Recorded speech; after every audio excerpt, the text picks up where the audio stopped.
Hola, ¿qué tal? ¿Cómo están? ¿Qué tal?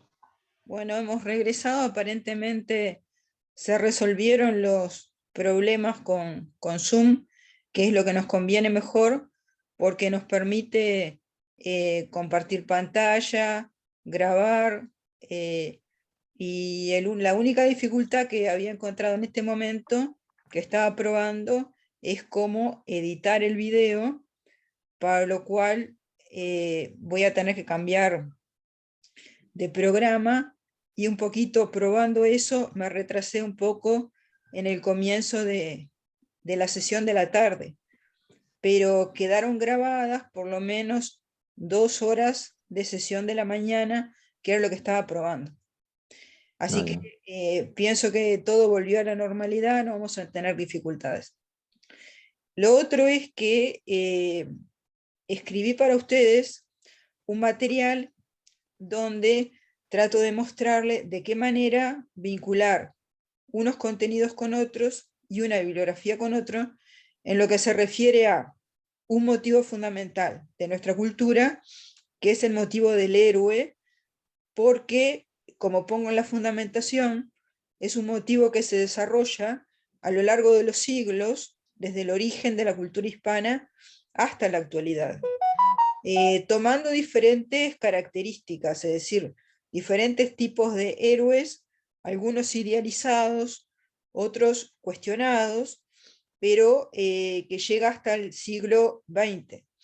Es decir, desde el héroe idealizado de la literatura romance y de la Baja Edad Media y el Siglo de Oro, hasta el héroe también idealizado del siglo XIX, que lo que son la categorización en formas de comprensión que plantea Hegen, un autor que ustedes tienen ahí en la bibliografía, es un investigador de origen irlandés, pero que después desarrolló su producción en el mundo anglosajón.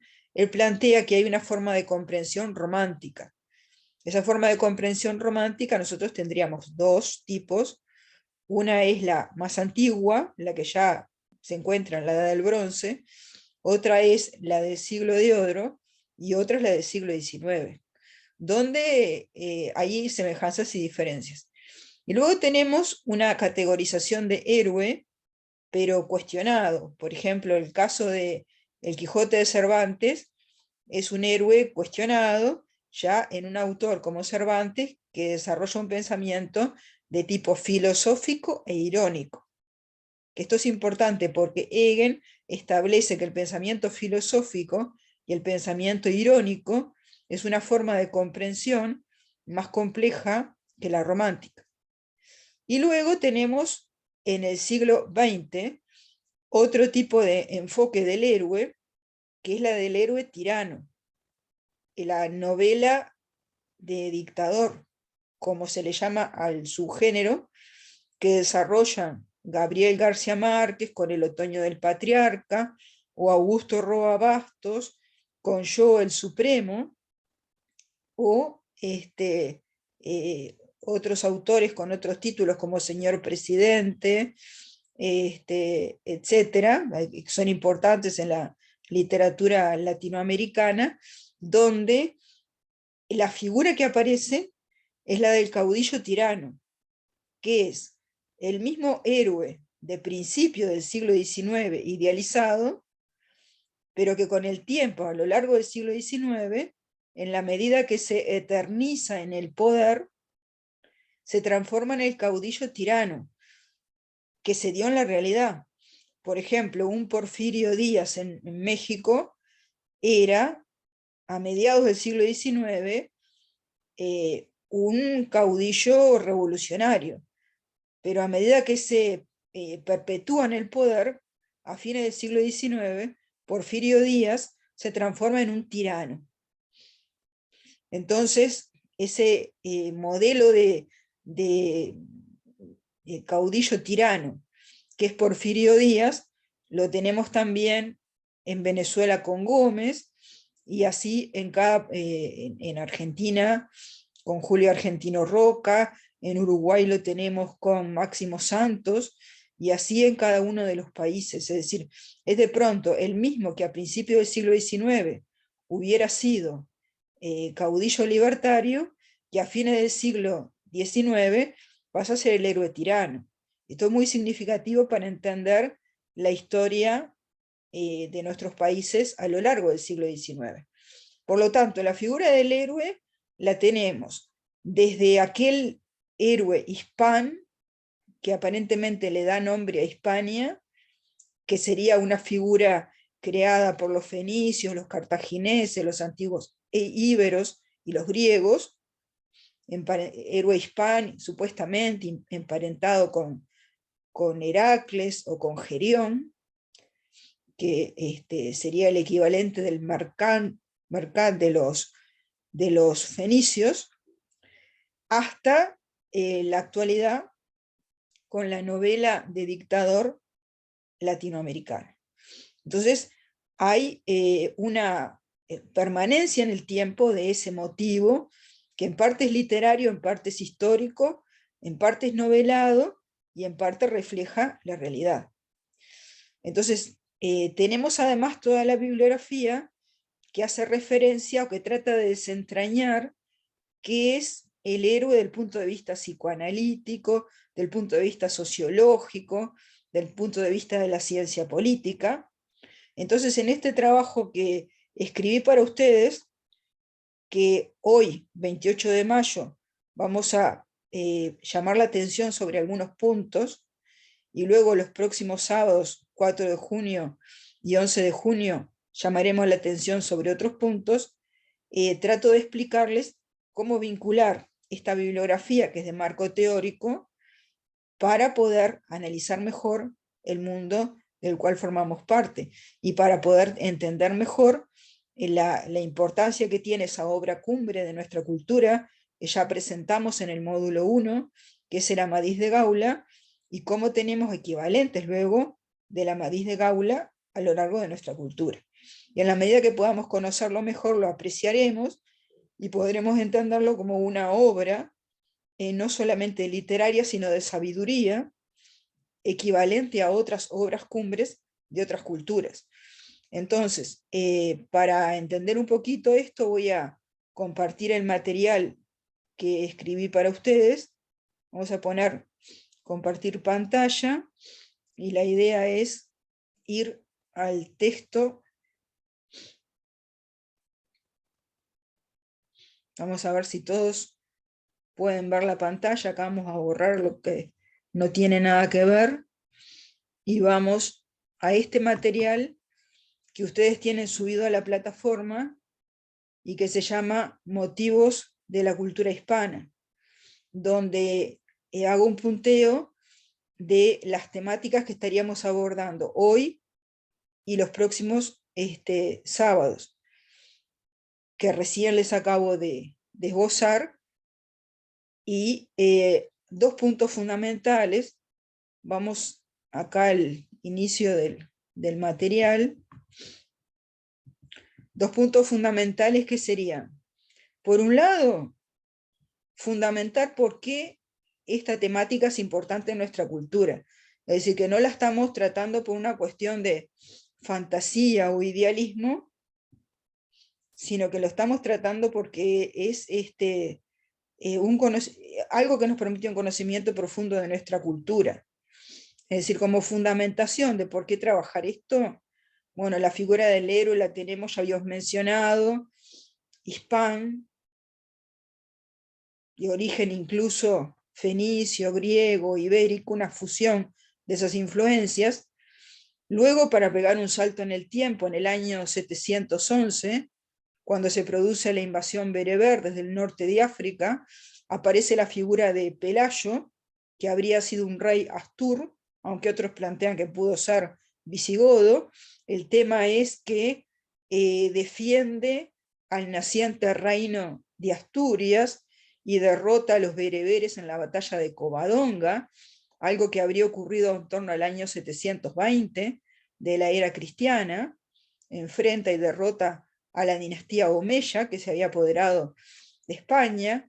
Después también en esos primeros siglos de la era cristiana, hacia el año 814-820, después de haber investigado sobre dónde podían estar las reliquias de Santiago el Mayor, se hace un descubrimiento en lo que hoy se llama Compostela, que significa, viene de Campus Stella, o sea, lugar de la luz, porque ahí se creyó ver una luz que permitió ubicar la tumba de Santiago el Mayor, que es Santiago el hijo de Zebedeo en la Biblia, uno de los apóstoles y discípulos de Cristo, que en el año 844 se aparece en el medio de la batalla entre moros y cristianos, en el momento que los moros venían ganando la batalla, y decide la victoria de los cristianos. Su aparición levanta el ánimo de los guerreros cristianos, que entonces logran derrotar a los moros. Eso en el año 844. En el siglo XI, Rodrigo Díaz de Vivar, el Cid Campeador, nacido cerca de Burgos, y que vivió entre los años 1043 y 1099, cuando el califato de Córdoba, que dominaba gran parte de la península ibérica, se había dividido en pequeños reinos de taifas. El Cid Campeador combatió a esos reinos de taifas, y en el momento de fallecer el Cid Campeador, la península ibérica estaba siendo invadida por otra corriente originaria de África y de tipo bereber, que son los almorávides, más adelante los almohades. Así que héroes que van transitando los siglos y las culturas, y que aglutinan en sí y conforman una identidad, y que inspiran la supervivencia de esa identidad cristiana, que se identifica primero con Asturias y luego con los reinos de Castilla y de León. Por lo tanto, tenemos una tradición heroica en España muy rica, que atraviesa siglos, atraviesa culturas, y sobre este punto ustedes tienen en la plataforma que se ha subido un material que se llama Seminario de Historia, Orígenes Mitológicos de España, de José Álvarez Junco y Gregorio de la Fuente Monje. Ese es un material para leer, porque ahí se desarrolla con más detalle esto que les estoy comentando, y además explica por qué tiene que ver con la mitología, con los orígenes mitológicos de España y del nacionalismo español, y cómo se construye la identidad española en torno a estos héroes. Ahora, en segundo lugar, esto por un lado, nos sirve para fundamentar por qué la importancia de la figura del héroe. Pero en segundo lugar, son los propios españoles en América los que construyeron, a través de la narrativa, figuras de héroes de ciertos caciques. Así que no solamente tenemos el héroe hispano, sino que tenemos también al hispano construyendo figuras de héroes en otras culturas, como pueden ser los caciques americanos. Por ejemplo, Diego de Losada, que fundó la actual capital de Venezuela, con el nombre de Santiago de León de Caracas. Santiago porque Diego es un nombre derivado de Santiago, León por Ponce de León, pero Caracas por el pueblo que él mismo había combatido, los Caracas, de los cuales había una parcialidad, los teques, que habían sido comandados por un cacique Huaycaipuro. Bueno, el mismo Diego de Losada ayuda a construir esta imagen heroica del cacique Huaycaipuro, que dura hasta la actualidad. Es decir, que todavía en la actualidad en Venezuela hay toda una, digamos, devoción en torno a esta figura mítica del cacique Huaycaipuro y una identificación en torno a ella, aunque los venezolanos actuales ya no sean los antiguos Caracas, pero es una construcción hecha por los propios españoles.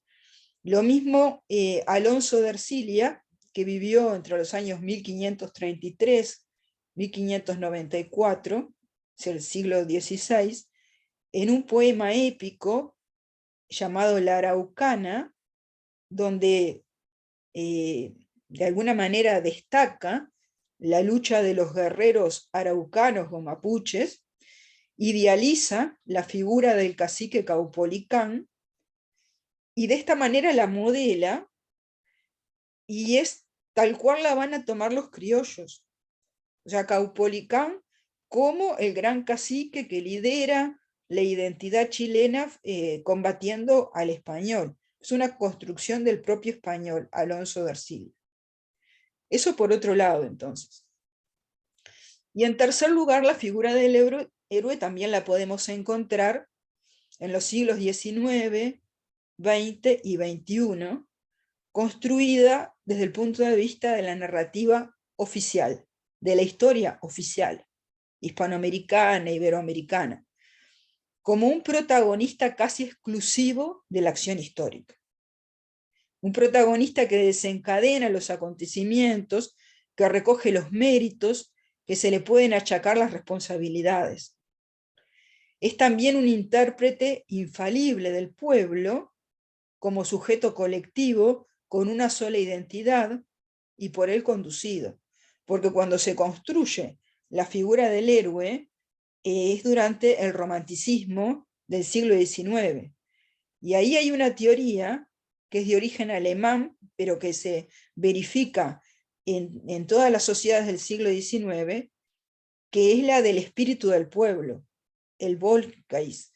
Entonces, los alemanes plantean que el líder, palabra de origen alemán, es la encarnación de ese Volksgeist, o Volksgeist, espíritu del pueblo, y que por lo tanto ese líder es también un conductor, aunque pueda ser conductor conducido, en el fondo es conductor, palabra que en italiano a su vez es duce, de conducere, de conducere, de conducir.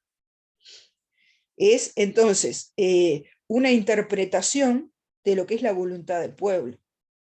Esta idea que es rusoniana termina con el romanticismo, transformándose en una especie de espíritu colectivo y por lo tanto homogéneo, sin matices, sin contradicciones de intereses, perfectamente encarnado por un solo líder.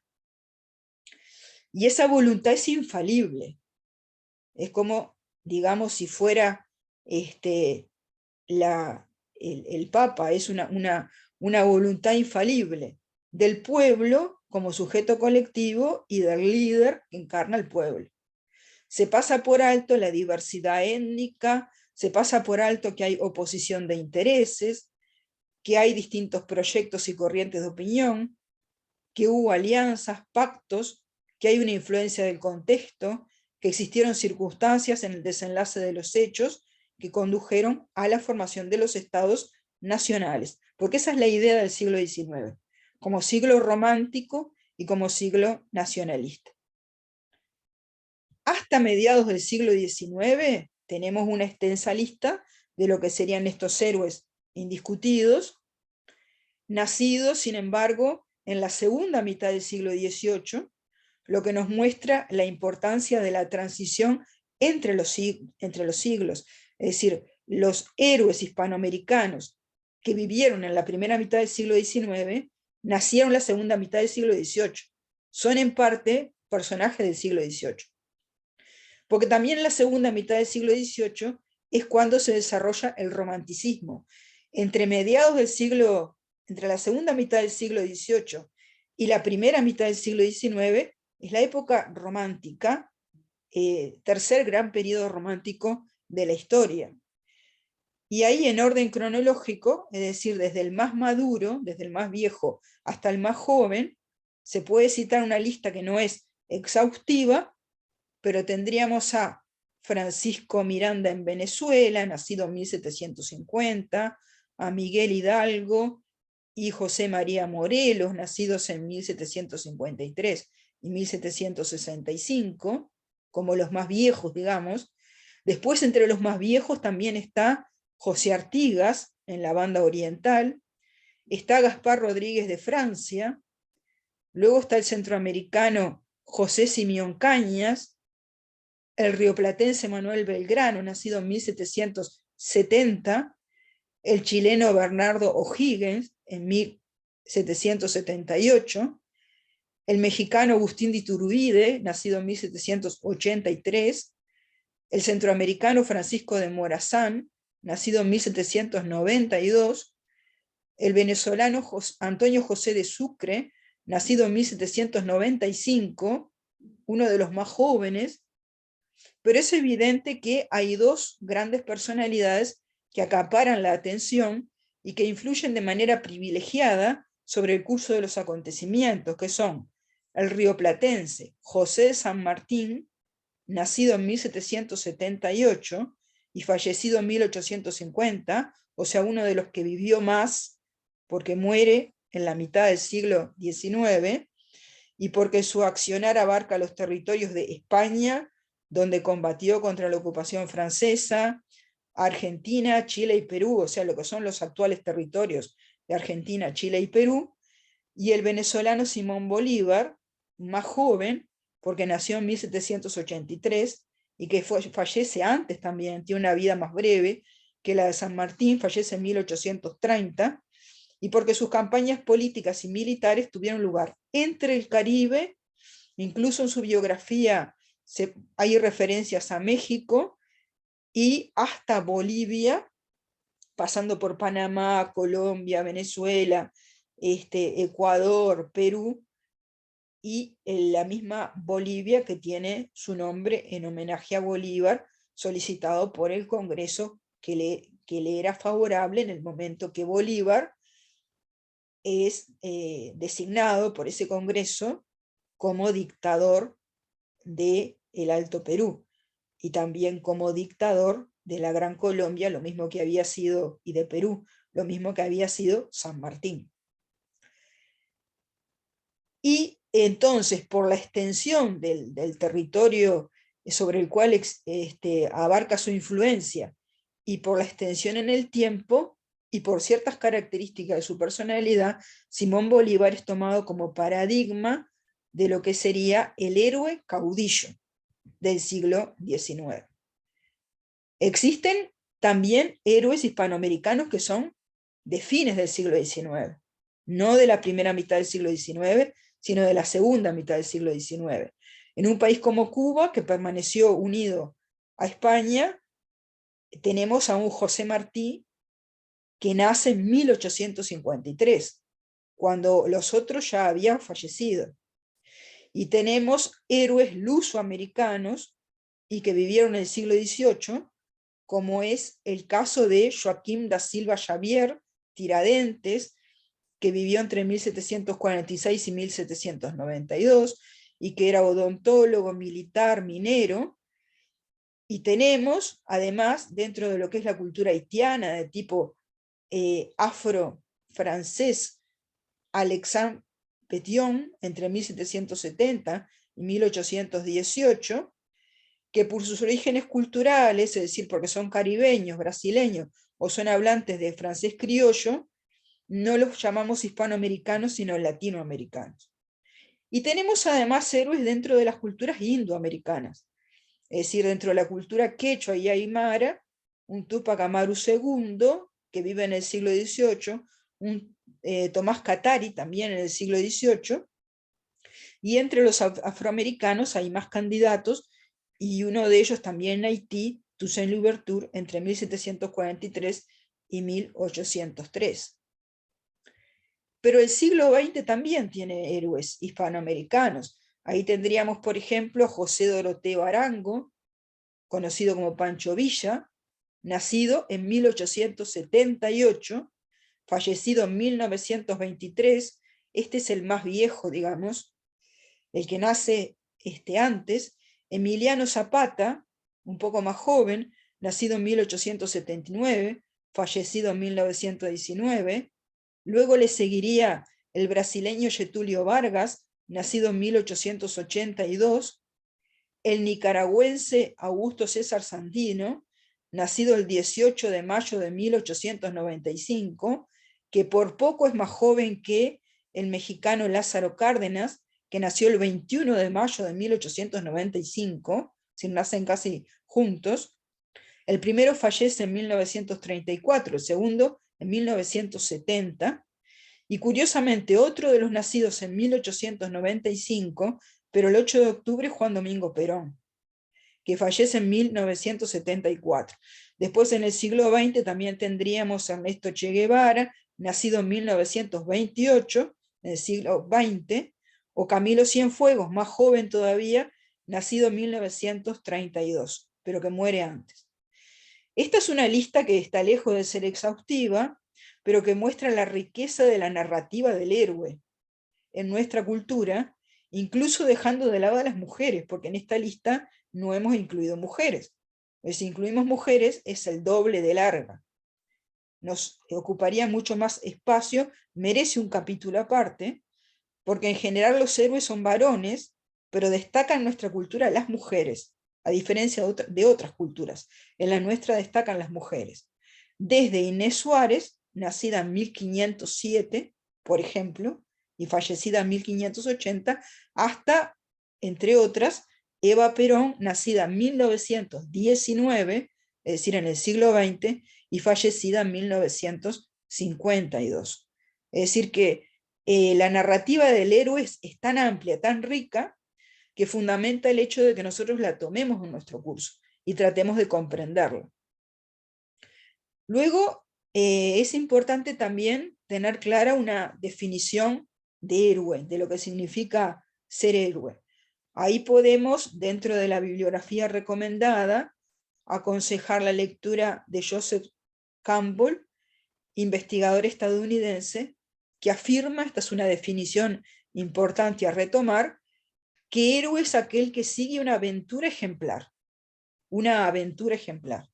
La idea de aventura y la idea de ejemplar son ideas claves, en este caso, para entender lo que es el héroe.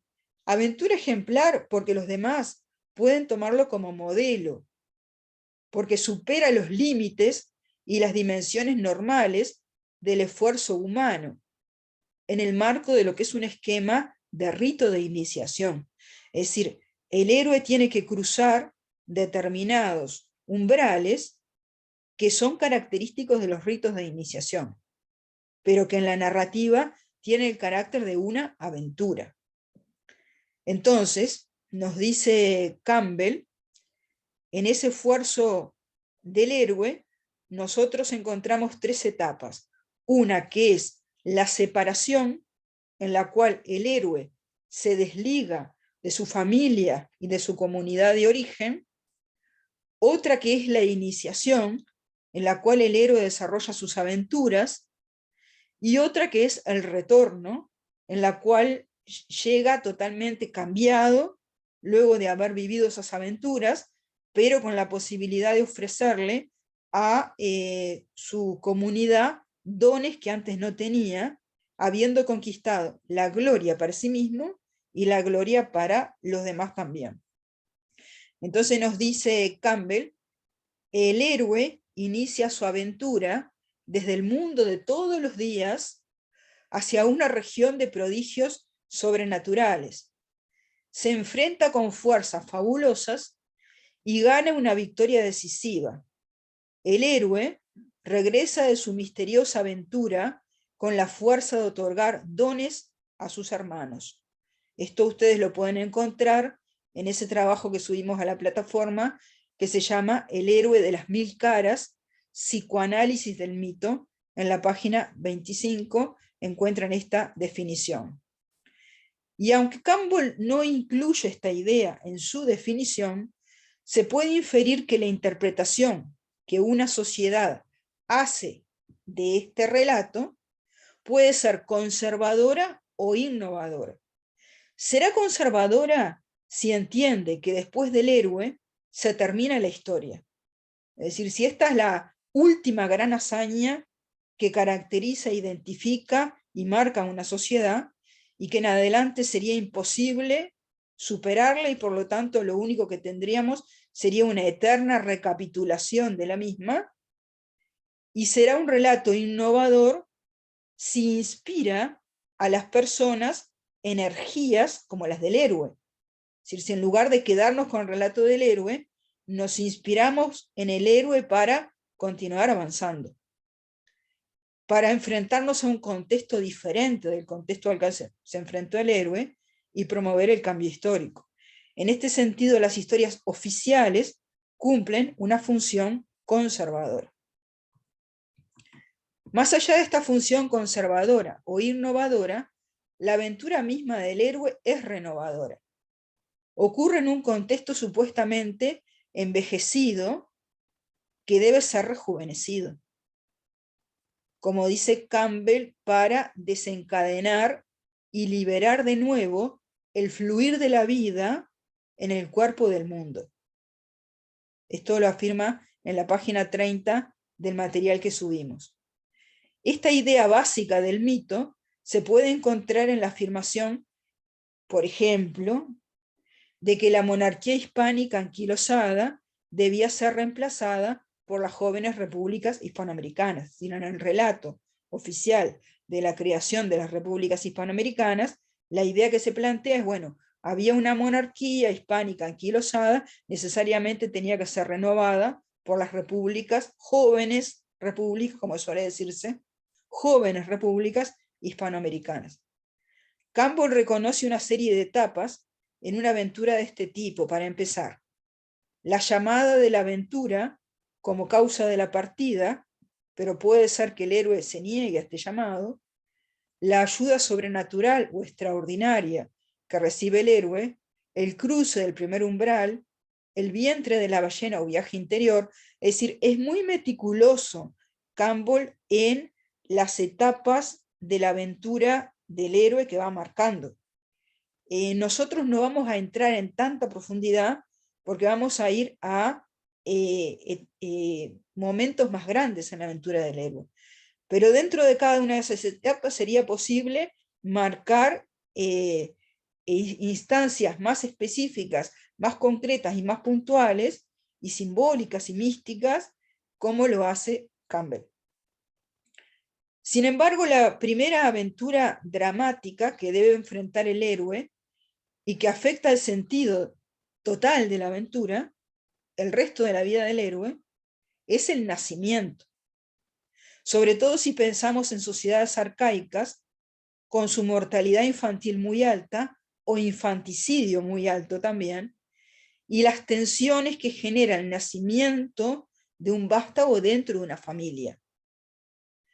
Para este texto esta idea recomendamos el texto de Otto Rank, que es justamente el que habla del mito del nacimiento del héroe, dentro del cual se teme que un nacimiento pueda traer desgracias, como lo suelen indicar en los relatos míticos las premoniciones, ya sea como resultado de una amenaza externa o interna, que puede ser resultado de la violación de una prohibición, de una persecución, del anuncio de un conflicto generacional, un rey que teme ser destronado por su propio hijo o por su propio nieto, etc. Y estos temores no eran infundados, porque como escribió Jane Fraser en La rama dorada, Magia y religión, no era simbólico el parricidio en las etapas más antiguas de la cultura, sino que se trataba de un parricidio físico. O sea, el rey nuevo que sucedía al rey viejo, literalmente asesinaba al rey viejo. Y uno de los ejemplos que encuentra Fraser es en el caso del santuario de Diana en Roma, en el entorno del lago Nemi. El sucesor del sacerdote de Diana ocupaba el lugar del antecesor habiéndolo asesinado.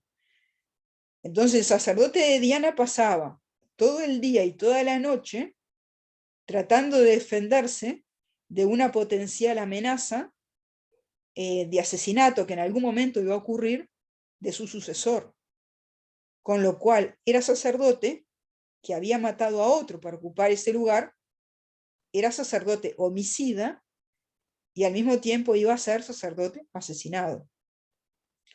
Nos dice Freisen en La Rama Dorada, ¿quién no conoce La Rama Dorada del cuadro de Turner? Es un cuadro, un paisaje. En la antigüedad este paisaje selvático fue el escenario de una tragedia extraña y repetida. La diosa selvática Diana tenía un antiguo y famoso santuario. En él se observó hasta la decadencia de Roma una costumbre que de pronto parece transportarnos de la civilización a una época primitiva. Alrededor de cierto árbol, de este bosque sagrado, rondaba una figura siniestra todo el día y probablemente hasta altas horas de la noche. En la mano blandía una espada desnuda y vigilaba cautelosamente en torno, cual si esperase a cada instante ser atacado por un enemigo. El vigilante era sacerdote y homicida a la vez. Tarde o temprano habría de llegar quien lo matara para reemplazarlo en el puesto sacerdotal. Tal era la regla del santuario. El puesto solo podía ocuparse matando al sacerdote anterior y sustituyéndolo en su lugar hasta ser a su vez muerto por otro más fuerte o más hábil. Esto lo tienen en Fraser, La Rama Dorada, capítulo 1, El Rey del Bosque. Un sacerdote, rey sacerdote, como dice Fraser, o rey en general, podía temer ser asesinado por un sucesor, cosa que le era anunciada, pero mientras tanto podía buscar la manera de alejar al candidato, hasta que una serie de hechos fatales conducía al resultado no deseado. La modalidad de reemplazo se parece al actual parricidio simbólico, que consiste en que una generación cuestiona el legado o el discurso de la anterior generación, pero el punto de vista simbólico. En este caso podía ser físico. En el mito del nacimiento del héroe, Otto Rein, sobre el final de su trabajo, apunta que esta es la forma de pensar de un revolucionario. Dice, en este sentido especial, el tipo se halla representado por el anarquista. El héroe mismo, tal como lo evidencia su desligamiento de los padres, comienza su carrera haciendo oposición a la generación anterior. Así se convierte seguidamente en un rebelde, en un renovador, en un revolucionario. Esto lo encuentra en la página 113 de la versión de Otto Rein que subimos a la plataforma del curso. Es decir, Otto Rein dice, el anarquista en el fondo es un niño desobediente. Por lo tanto, estamos frente a un enfoque que es psicoanalítico, pero que también es sociológico, de psicología social, que proviene, que tiene sus raíces en el pensamiento antiguo y mítico. Esto es así, no tanto en la realidad, porque el mito es una interpretación de la realidad. No quiere decir que para que las sociedades evolucionen, los hijos tienen que matar a los padres. Pero sí es la manera como lo plantea el mito, que es una lectura sobre la realidad. Bueno, ahora nos queda menos de un minuto, este Zoom se va a cortar, entramos por el mismo enlace, yo lo estoy grabando, por lo tanto tengo que hacer la conversión de la grabación para que esto quede bien, y luego entramos en el mismo enlace y hacemos la segunda y la tercera hora como lo solemos hacer.